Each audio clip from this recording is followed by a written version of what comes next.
Bonjour, aujourd'hui je vous propose cette boîte de figurines. Alors c'est quelque chose d'universel, c'est quelque chose dont tout le monde a entendu parler au moins une fois dans sa vie. Tout le monde a entendu parler des Vikings. C'est vraiment une période de l'histoire qui est dans la mémoire collective. Alors peut-être pas la période, mais vraiment ces hommes-là.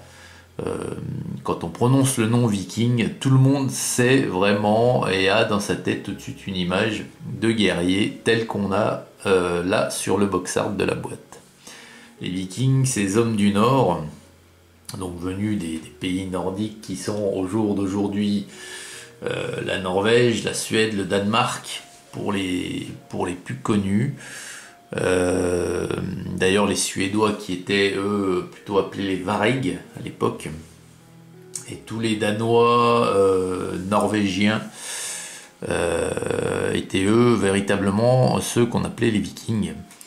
La différence entre ces deux peuples, les Varig et les Vikings, c'est que les Vikings ont plutôt eux colonisé les côtes occidentales telles que la Grande-Bretagne actuelle, la France également, et que les Varig, eux, se sont plus tournés vers l'intérieur des terres à l'est, au niveau de la Russie un petit peu actuelle, de tous ces pays baltes et la Russie.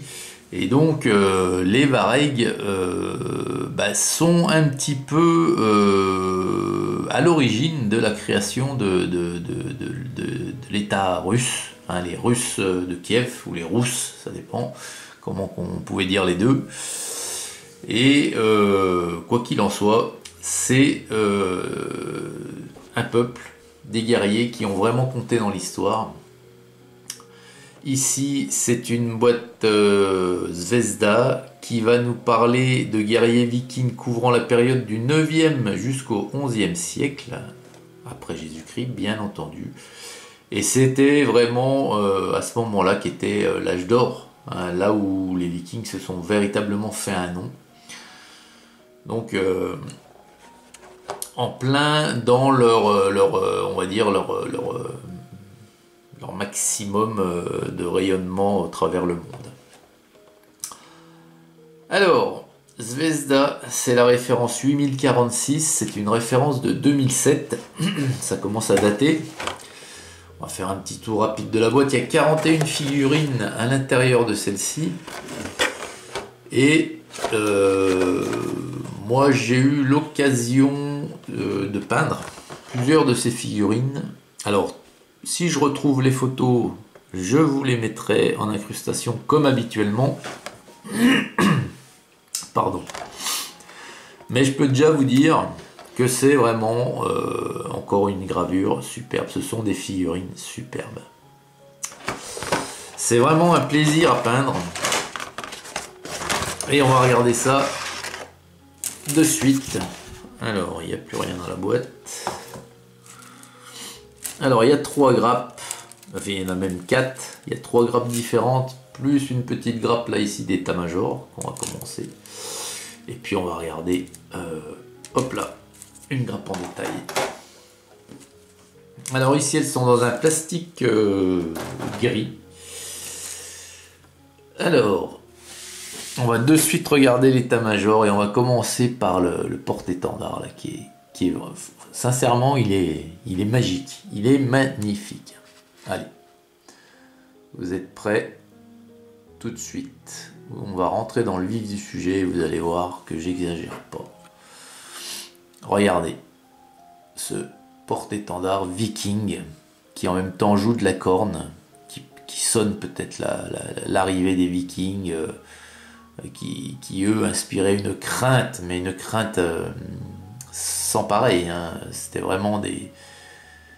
Mais ils avaient peur de rien, ces mecs-là, ils ignoraient la peur de la mort, c'était beaucoup des païens, ils avaient, enfin les païens, toute autre forme de religion que le christianisme était décrite comme païenne. Mais ils avaient des dieux, la mythologie nordique, elle est bien connue, Hector, Odin, Loki, etc. Freya, il y en a beaucoup, il y en a beaucoup. Alors, on en revient à il y aurait tellement à dire sur les Vikings, mais on en revient à la figurine. Alors, il est superbe, il a une chemise en maille, hein, une espèce de chemise en maille. Il a une grande cape. Il tient donc un superbe drapeau qui est gravé, hein, donc il n'y a plus qu'à peindre. Et puis, il a un bouclier ici qui se fixe dans son dos là, en lieu et place du petit tenon. Et en fait, le tenon du milieu, lorsque vous avez enfoncé le bouclier, bah, ça fait le umbo, c'est-à-dire le renfort qui est au milieu du bouclier. Donc c'est bien foutu, bien pensé. Et c'est vraiment très chouette. Regardez-moi ces détails. Il est vraiment magnifique. Donc il est qu'en un seul exemplaire, bien entendu. Donc Zvezda a vraiment fait les choses très très bien, puisqu'ils l'ont vraiment soigné. Et ça, c'est le chef du groupe. Hein. Donc lui, il a une hache à une main. Il a une grande cape, pareil, une chemise enfin une tunique en maille. Par-dessus une tunique en tissu. Et il a de la même façon le bouclier également qui est là. Alors, on va faire un gros plan sur son visage. Vous voyez, c'est vraiment superbe. Vraiment magnifique.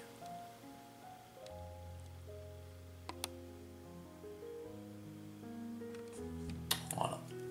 Alors, beaucoup connaissent la série Viking, hein, qui est passée, qui est une super série. Hein, eh bien, il y a beaucoup de références historiques. Hein. Alors après, c'est romancé. Il y a des personnages, on ne sait pas s'ils ont existé. Un Ragnar, on ne sait pas s'il a vraiment existé. C'est une légende viking. On ne sait pas si réellement il a existé. Voilà, de même qu'on parle beaucoup dans l'histoire viking d'Ivar, le désossé, un de ses fils. Et pareil, on ne sait pas si.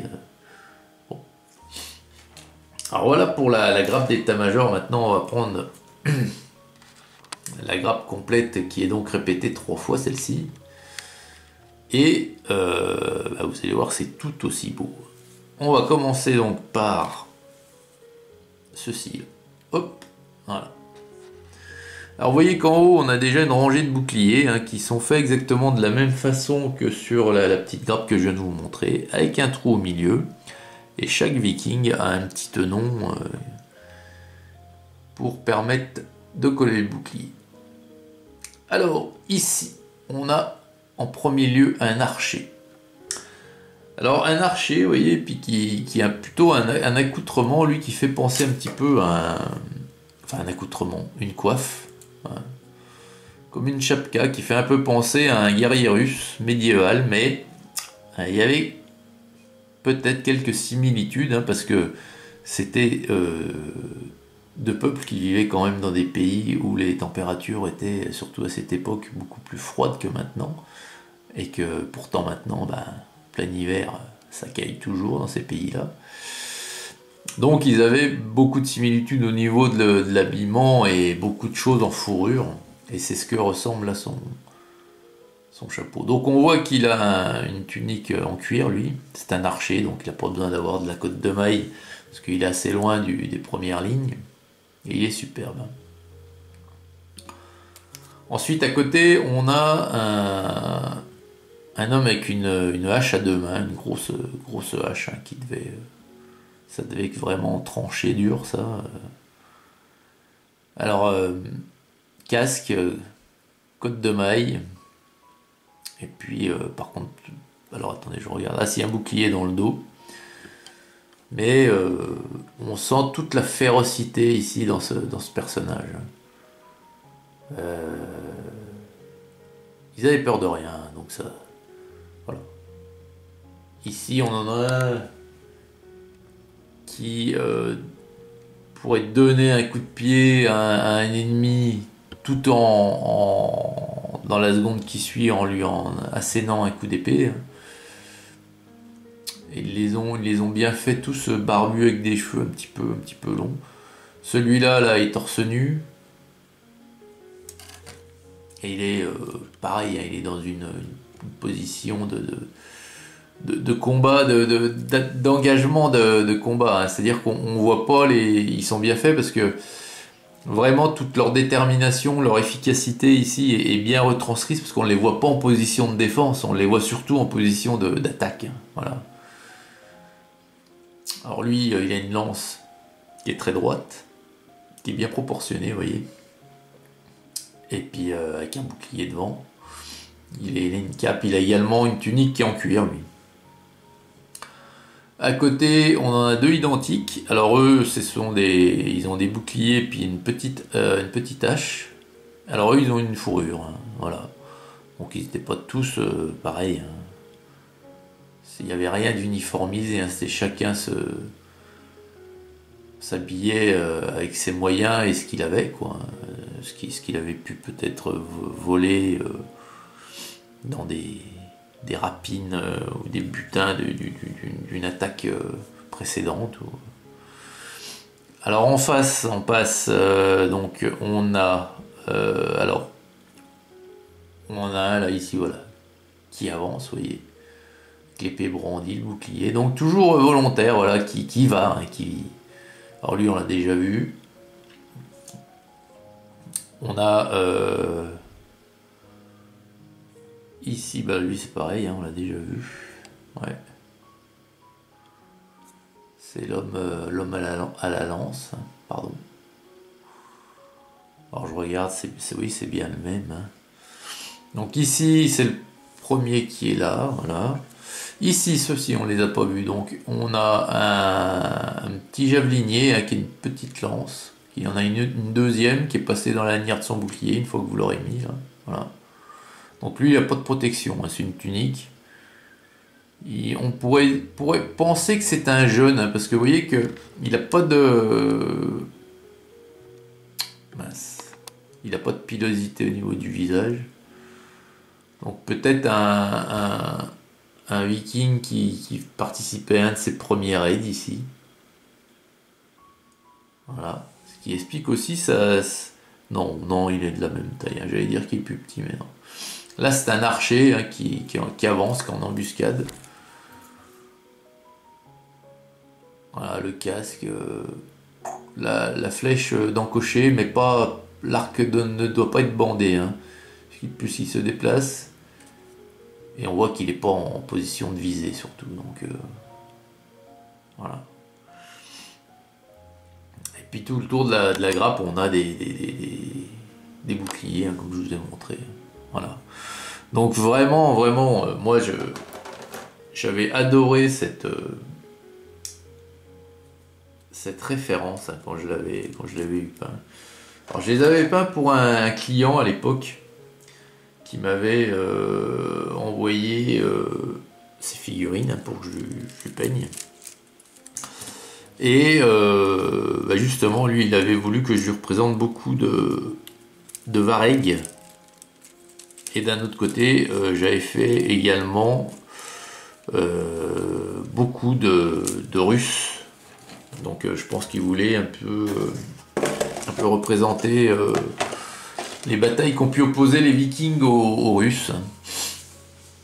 Donc voilà, ben écoutez, dites-moi ce que vous pensez de cette référence. Moi je la trouve superbe. Vraiment une réussite de chez Zvezda, un des tops vraiment de chez Zvezda. Et franchement c'est vraiment une référence qu'il faut avoir quoi. Hein. Même si vous la peignez pas de suite ou si vous la croisez, prenez-la parce que au jour d'aujourd'hui je sais pas si Zvezda réédite ses boîtes, hein, j'en doute. Hein. Donc quand il n'y en aura plus, j'ai bien peur qu'il n'y en ait plus pour de bon. Hein. Donc c'est des références qui valent le coup d'être achetées, même si on n'en a pas l'utilité de suite. Quoi. Voilà, et bien écoutez, allez, dites-moi vos ressentis en commentaire. Hein. Et puis je vous souhaite une excellente journée à toutes et à tous. A très vite pour une prochaine vidéo. Salut!